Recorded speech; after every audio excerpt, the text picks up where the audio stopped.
The following is a class on the Bhagavad Gita as it is, 6th chapter, text number 2 through 5, given by His Divine Grace, A.C. Bhaktivedanta Swami Prabhupada, recorded in February of 1969 in Los Angeles. Verse number 2. What is called renunciation is the same as yoga, or linking oneself with the Supreme. For no one can become a yogi unless he renounces the desire for sense gratification. Here is the point of yoga practice. Yoga means to join.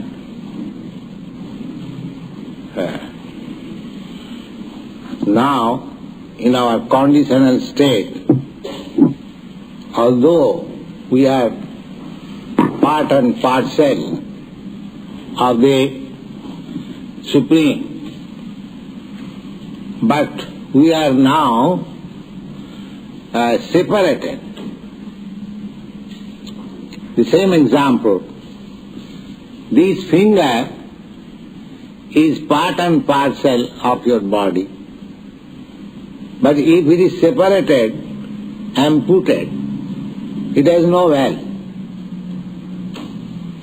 But so long it is joined with this body, its value is millions of dollars and more than that.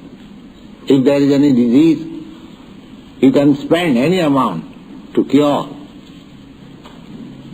Similarly, we at the present moment, in the conditioned state of material existence, we are separated from God.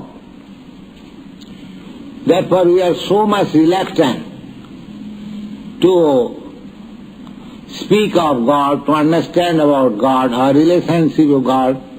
We think it is simply waste of time.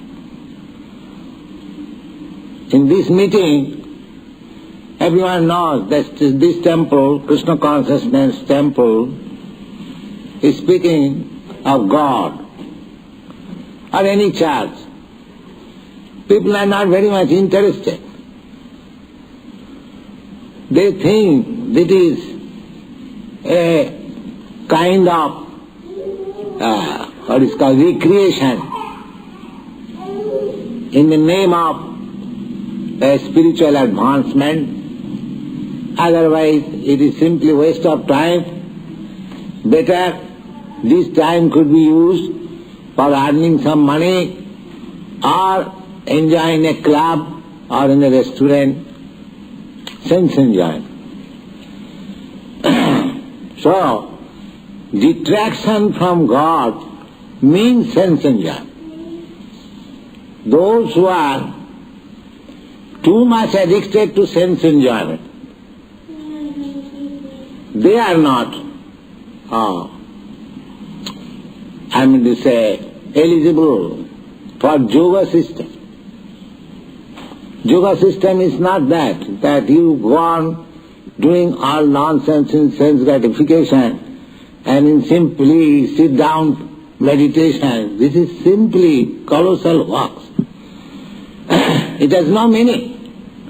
Yoga system first is the sense, controlling the sense, yam niyam. There are 8 different stages of practicing yoga.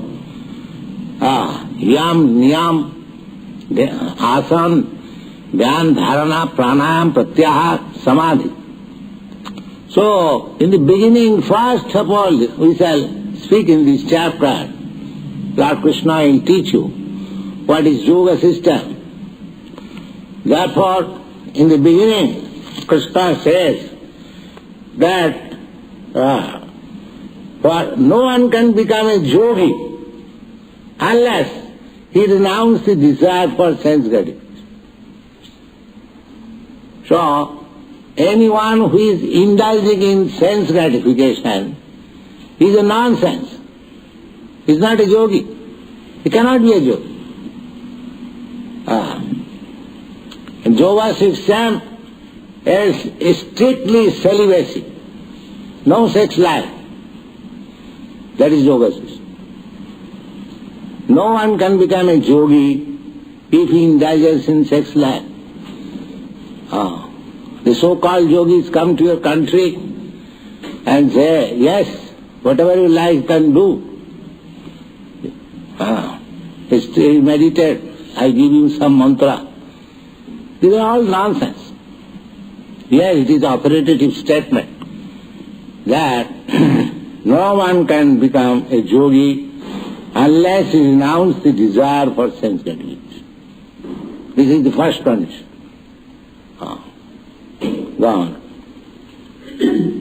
Verse number 3. For one who is a neophyte in the Eightfold Yoga system, work is said to be the means, and for one who has already attained to yoga, cessation of all material activities is said to be the means. Yes. There are two stages. One who is practicing yoga to reach to the perfectional platform, and one who has attained the perfectional platform. So long one is not on the perfectional platform, just trying to do it. At that time there are so many works. That asana system, yam, niyam. So generally in your country there are so many yoga societies. They display this asana system, how to sit down, different postures. That helps. But that is the process simply to get on to the real platform. They are simply means. Real yoga system, perfection is different from those bodily gymnastic process. So there are two stages. One stage is trying to reach the perfectional platform, and another stage is one who has reached the perfectional platform. Go on. Verse number 4. A person is said to have attained yoga when, having renounced all material desires, he neither acts for sense gratification nor engages in fruitive activities. Yes. This is the perfectional stage of yoga system, yoga practice. A person is said to have attained to yoga. That means, yoga means connection. Just like the same example. Suppose this finger was out of my body. Or don't take this finger, take any machine part. It is out of the machine, lying idle. And as soon as you join with the machine, it works, with different functions. Katakat, katakat, katakat, it works. With yoga, it has been joined. Similarly, we are now differentiated. These material activities, fruitive activities, they have been described simply wasting time. Mudha. They have been described in the Bhagavad Gita as mudha. Mudha means rascal. Why? Such a big businessman, you say, rascal, why? He's earning thousands of dollars daily. But they have been described, mudha, rascal, because they are working so hard, but what he is enjoying? He is enjoying the same amount of eating, sleeping, and mating. That's all. As a man who is earning millions of dollars daily, that does not mean he can enjoy mating millions of women. No. That is not possible. His power of mating is same, one who is earning $10. his power of eating is the same with the man, one who is earning $10. So he does not think that my enjoyment of life is the same amount with the man who is earning $10. Then why I am working so hard for earning millions of dollars daily? Why am I spoiling my energy in that way? You see? They are called mudha.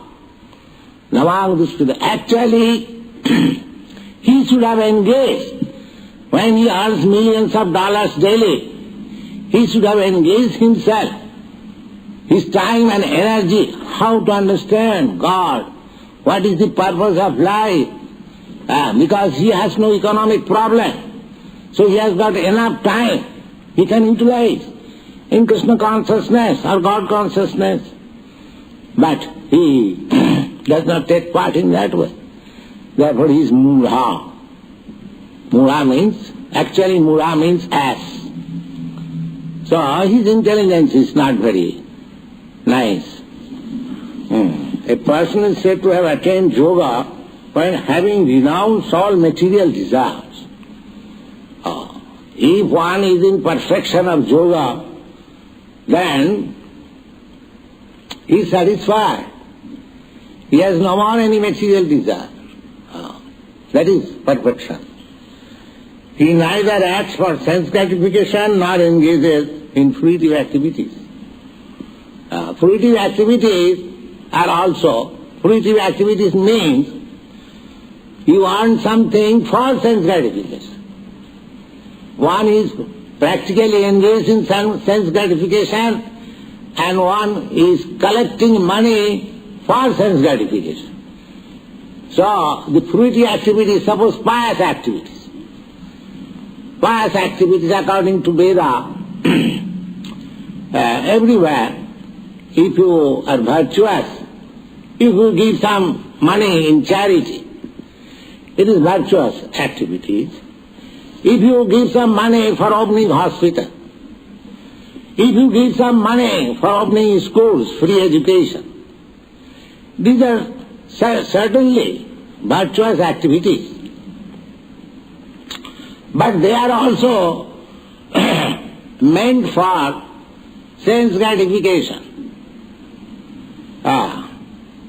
Suppose if I give in charity for distributing education, then in my next life I will be getting good facilities for education, I will be highly educated, or being educated I shall get nice post. But at the end, what is the idea? If I get a good post, if I get a good position, how do I utilize it? For sense gratification. Nicely. That's all. Because I do not know anything else. And that is fruitive activities. If I go to heaven, a better standard of life, suppose in your America, a better standard of life than India. But what does this mean, better standard of life? The same, eating, sleeping, in a better time, that's all. You are not doing anything more. They are also eating. They are eating some coarse grain. You are eating very nice thing. But eating. Not beyond this eating. So, my better standard of life does not mean any spiritual realization. A better standard of eating, sleeping, mating, that's all. So this is called fruitive activity. The fruitive activity is also another pattern of sense gratification. But it is on the basis of sense gratification. And yoga means connection with the Supreme. When the Supreme is connected, as soon as, just like Dhruva Maharaj, as soon as he saw God, Narayan, that boy was undergoing severe austerities, penances. to see God. He saw. But when he saw, then he said, Shamin kitarthosmi barang na jase. My dear Lord, I am now fully satisfied. I don't want to ask anything, any benediction from you. Guess what is benediction? Benediction means you get very nice kingdom, or a very nice wife, or very nice food stuff, very nice. These things we consider as benediction. But actually when one becomes connected with God, he does not want any such benediction. He is satisfied, fully satisfied. Shamim kitatosmi, barang na jach. The history of this Dhruva Maharaj, I have told him many times, that he was a child, 5 years boy old. He was insulted by his stepmother. He was sitting on the lap of his father. He was trying. And his stepmother said, oh, you cannot sit on the lap of your father because you are not born in my womb. So because he was Kshatriya boy, although 5 years old, he took it a great insult. So, he went to his own mother. Mother, stepmother has insulted him like this. He was crying. The mother said, what can I do, my dear boy? Your father loves your stepmother more. What can I do? No, I want my father's kingdom. Tell me how can I get it? The mother says, my dear boy, Krishna, God blesses you can get. Where is God? She said, oh, we have heard God is in the forest. Great sages go there and find out. She went to the forest and underwent severe penances and he saw God. But when he saw God, Narayan, he is no more anxious for the kingdom of his father. He is no more anxious. He said, my dear Lord, I am satisfied, fully satisfied. I do not want any more my kingdom, the kingdom of my father. He gave the comparison that I was searching out some pearls, but I have got valuable jewels. So, that means he is more satisfied. When you actually connect yourself with God, then you feel yourself many millions times satisfied than enjoying this material world. That is God's realization. That is the perfection of yoga. When a person is fully engaged in the transcendental loving service of the Lord, he is pleased with himself, and thus he is no longer engaged in sense gratification or in primitive activities. Otherwise, one must be engaged in sense gratification, since one cannot live without engagement. Yeah, that is the point. We must have engagement. We cannot stop. The same example. You cannot stop a child working or in activities. By nature, we are living entities, we must act. It is not possible to stop activities. So, just like it is said, an idle brain is a devil's work. So, if you have no good engagement, then you will have to engage yourself in something nonsense. Just like a child, if he is not engaged in education, he becomes a spoiled child. Similarly, our true business, either material sense gratification or Krishna consciousness or bhakti yoga or yoga. So if I am not in yoga system, then I must be in sense gratification. And if I am sense gratification, there is no question of yoga. Go on.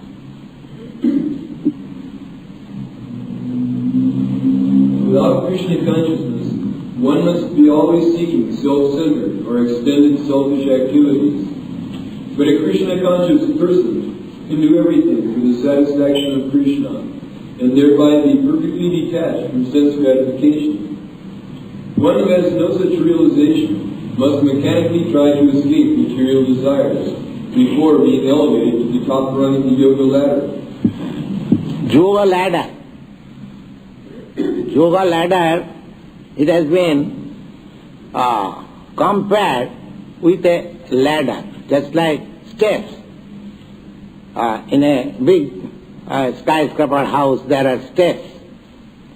So, every step is a progress. That's a fact. So, the whole step ladder may be called the yoga system. But one may be on the 5th step, another may be on the 50th step, another may be on the 500th step, and another may be on the top of the house. So although the whole ladder is called yoga system or staircase, but one who is on the 5th step, he cannot be equal with the person who is on the 50th step. Or one who is on the 50th step, he cannot be compared with the man who is on the 500th step. Similarly, in the Bhagavad Gita, you will find karma yoga, jnana yoga, dhyana yoga, bhakti yoga. It is stated with the name yoga because the whole ladder is connected with the topmost floor. So, every system is connected with God, Krishna. But that does not mean every man is on the topmost floor. One who is on the topmost floor, he is to be understood in Krishna consciousness.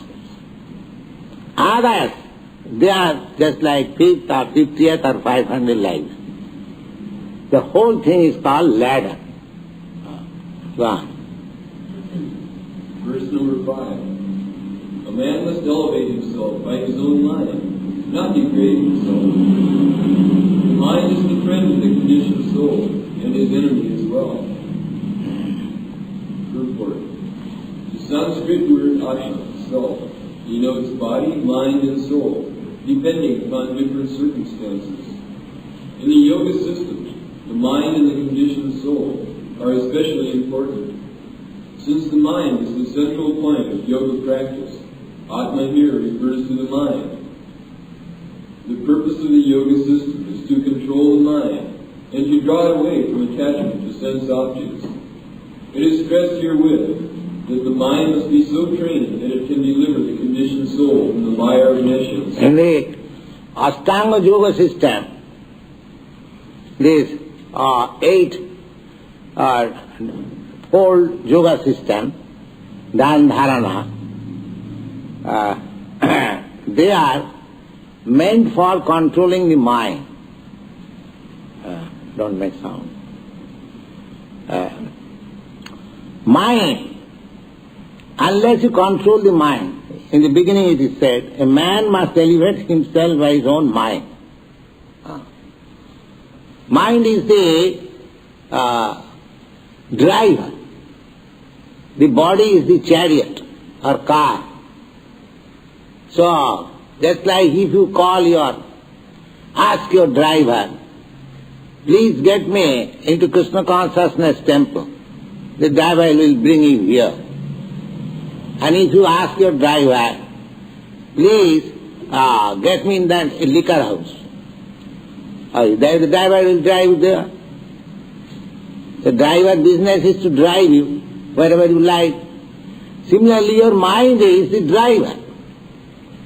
If you can control, but if the driver takes your license, that wherever he likes he will take it, then you are gone.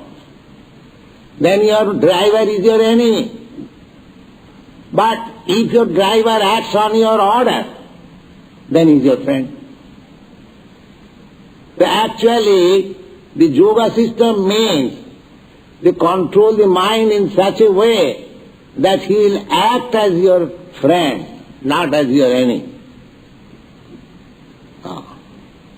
Actually the mind is acting as because I have got little independence, because I am part and parcel of the Supreme who has got full independence, therefore I have got little independence. The mind is controlling that independence. If mind says, all right, let me go to the Krishna conscious temple, and the mind can say, what is that nonsense? Krishna, let us go to some club. So mind is driving him. So therefore, our Krishna consciousness movement is to fix up the mind in Krishna. That's all. He cannot but act as friend. You see, he has no scope to give anyone place. As soon as Krishna is seated on the mind, just like as soon as there is sunshine, the sun is on the sky, there is no scope of darkness. There is no possibility. Darkness will never come before the sun. Similarly, Krishna is just like sun. You keep Krishna on the mind, the Maya darkness will never be able to come. That is the first class yoga system. That is the perfection of yoga system. One whose mind is so strong that mind will not allow any nonsense to come in. Then where is your fall down? The mind is strong, the driver is strong. He cannot take you anywhere unless it is there. So, the whole yoga system means to make the mind strong, not to deviate from the Supreme. That is perfection of yoga system. Savai mana Krishna padaravindayo. One should fix up, just like Ambarish Maharaj fixed up his mind only on Krishna. And there was a fight between a great yogi, Ashtanga yogi, Durvasa Muni. Maharaj Ambarish, he was a king, he was a householder, he was pound shilling man. A householder means he has to take account of pound shilling pence, dollars, cents. King, he was actually king. So Durvasa Muni was a great yogi. He was envious of this king. That, how is that? I am so great a yogi, I can travel in this space, and this man is ordinary king. He cannot show such jugglery of yoga system, but still people honor him most. Why? I shall teach him some lesson. So, he picked up some quarrel with the king. That's a long story. I shall state it some other day. So, after all, he was defeated. And he was directed by Narayan to take shelter of the feet of the king Maharaj Ambarish. These instances we see from authoritative scripture that he was simply keeping Krishna in his mind, and he defeated the greatest yogi. Durvasa Muni, he was so perfect yogi that within 1 year he traveled all over this material space and beyond the material space in the spiritual space, that went directly to the kingdom of abode of God, Vaikuntha, and saw the personality of Godhead personally. Still he was so weak that he has to come back and fall down on the feet of Maharaj Ambarish. But Maharaj Ambarish, he was ordinary king, he was simply thinking of Krishna, that's all. These instances you will see. Therefore, the highest perfection of yoga system is to control the mind. And you can control the mind very easily if you keep the lotus 2 feet of Krishna within you. That's all. Simply think of Krishna and you are conquered. You are victorious. You become the topmost yogi.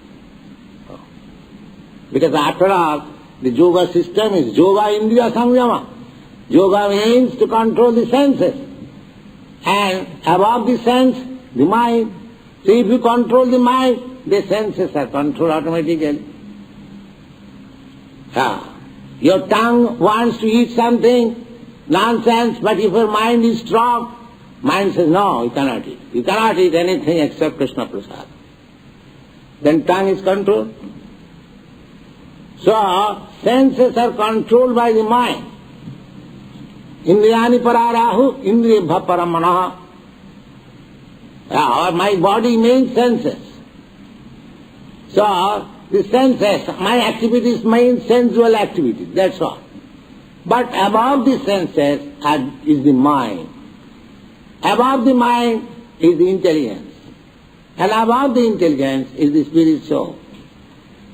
Then if one is on the spiritual platform, on the soul platform, then his intelligence is spiritualized, his mind is spiritualized, his senses are spiritualized, he is spiritualized. This is the process of Krishna consciousness. Because actually the spirit soul is working, but he has given his power of attorney to this nonsense mind. He is sleeping. But when he is awakened, the master is awakened, the servant cannot do anything nonsense. Similarly, if you are awakened in Krishna consciousness, your intelligence, your mind or your senses cannot act nonsensically. They must according to that. That is spiritualization. That is called purification. Rishikena rishikesa sevanam bhakti richat. Bhakti means to act spiritually. How you can act? You have to act with your senses. Therefore you have to spiritualize your senses. Meditation, stopping action means stopping nonsense. But acting in Krishna consciousness is transcendental. Just like you have to stop your senses acting nonsense, but that is not perfection. You have to act nicely, then it is perfection. Otherwise, if you don't train your senses to act nicely, it will again fall down to the nonsense activities. So you have to give engagement to the senses to act for Krishna. Then there is no chance of fall down. That is Krishna consciousness. Go on. In material existence, one is subjected to the influence of the mind and the senses. In fact, the pure soul is entangled in the material world because of the mind's ego, which desires to lord it over material nature. Therefore, the mind should be trained so that it will not be attracted by the glitter of material nature. In this way, the conditioned soul may be saved. One should not degrade oneself by attraction to sense objects. The more one is attracted by sense objects, the more one becomes entangled in material existence. The best way to disentangle oneself is always to engage the mind in Krishna's service. The Sanskrit word "hai" in this verse is used for emphasizing this point, i.e., that one must do this. It is also said, for man, mind is the cause of bondage, and mind is the cause of liberation. Mind absorbed in sense object is the cause of bondage, and mind detached from the sense object is the cause of liberation. Therefore, the mind, which is always engaged in Krishna consciousness, is the cause of supreme liberation. Yeah. There is no chance.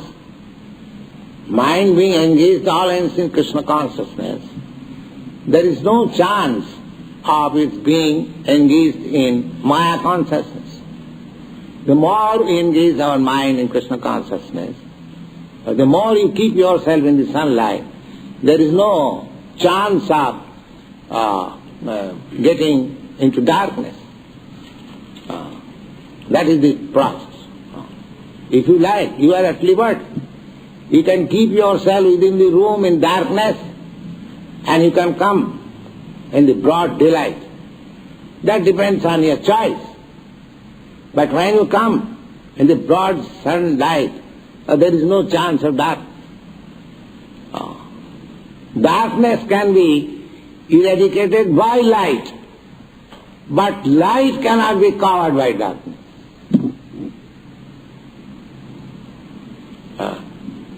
Suppose you are in a dark room, you bring one lamp, the darkness is over.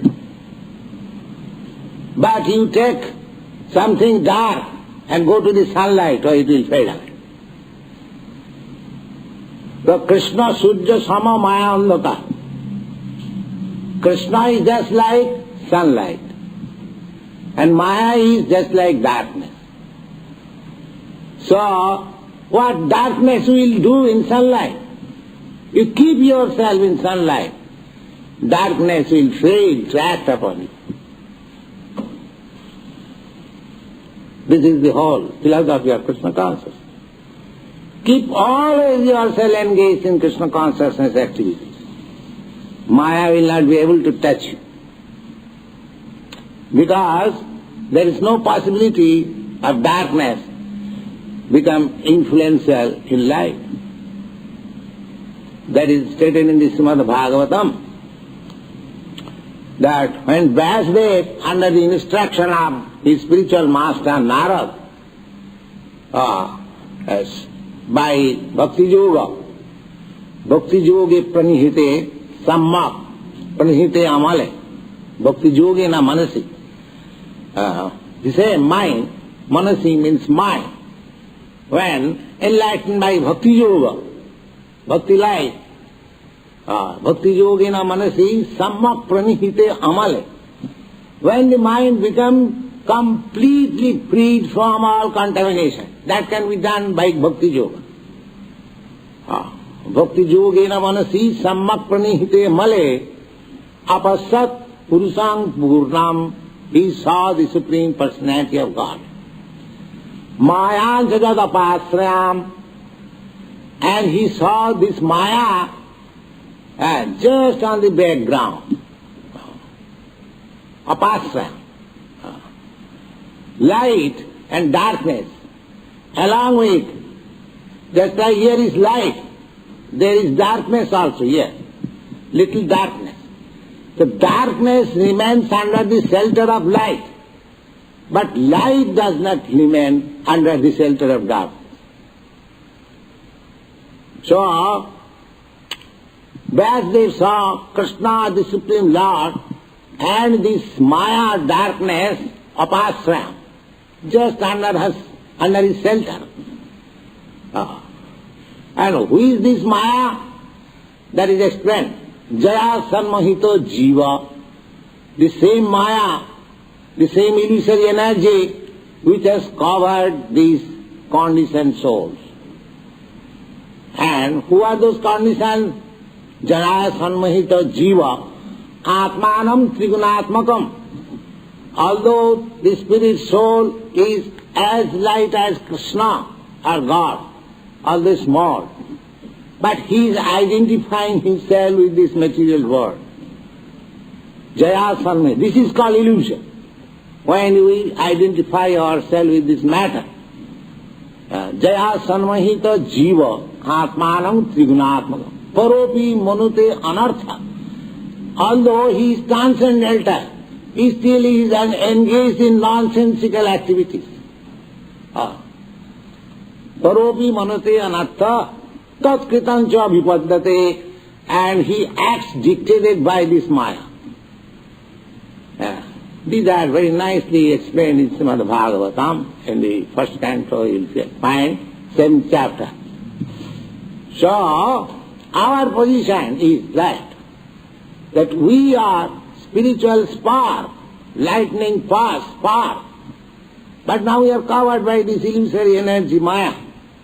And you are being dictated by the Mayan acting and becoming entangled more and more in material energy. And you have to get out from this entanglement by this yoga or perfect yoga of Krishna consciousness. That is yoga system. All right, stop.